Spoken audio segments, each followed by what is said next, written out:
Hey everybody, welcome back. Leaders don't compromise, and then they do. Get relentless and get stubborn. Get used to grit and things being hard. This is leadership. We're talking about being unforgivably single-focused on the vision and mission and not being willing to compromise or to accept anything less. Expectations are high. Targets feel excessive and there seems no give. And there shouldn't be. Goals and targets, KPIs, call them what you like, but these should not be anything easily achieved. To achieve these with ease would defeat the purpose. If everyone achieves these with their first shot, then the leadership has failed in their setting of them. Targets are meant to be achievable, but set as a journey that is relentless, hard, and that requires grit. That's what great targets do. Leaders should be stubborn and unforgiving about the targets. The vision and the eye on the destination is the leader's job. Never compromise on expectation and vision. The second part of leadership is then setting pathways, processes, systems, resources, and checkpoints to get to the team to these unattainable, lofty, unrealistic goals. There is no hope in leadership.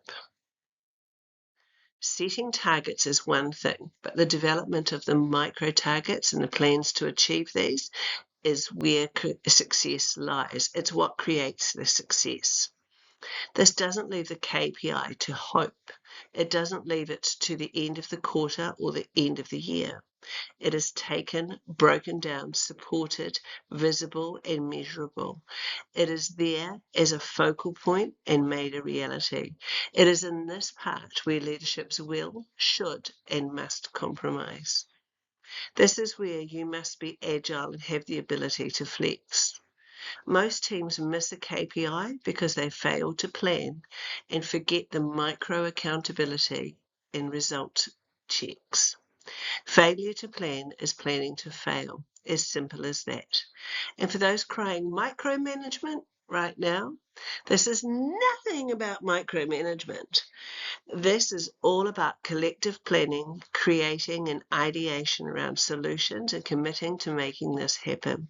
This is about that check that we are on the right track, on the right journey, and going back to the compass and the map before we get too far down the road. There is nothing worse than planning a trip to Rome, setting out and ending up in Paris. Plan. Break the targets into smaller chunks. Set ideation sessions around these. Debate the best ideas. Set up the resources and set the strategy into play. Then check in early. Don't leave it too long. A measuring stick. Are we okay? Adjust the plan or the sails as necessary. Then go again. Maybe the checkpoint is a little later in the second round. Then reset. Measure the distance from the mini goal and the KPI. The other secret, make it visible for everyone to see. Build trust, go public. Put it up there on some sort of display. Learn the art of saying no. You will appear stubborn and unwavering. It will sound hard and may make you appear difficult.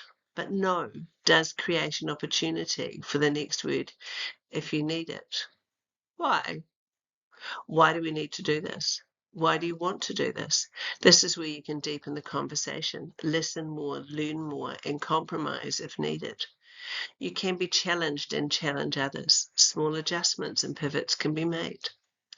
We would say this is where we trim the sails and define the path a little more. More often than not, these trims come in one-to-one conversations within the team. With these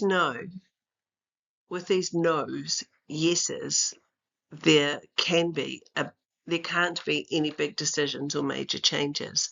The big changes in the setting a new course has to come back to the whole group. Never do a major tack on your own. It is smoother and much more efficient, less confusing and less drama if you do it together. Keep eyes on the horizon, always knowing with confidence where you are going. Don't compromise on expectations. Be clear. Do compromise on the journey.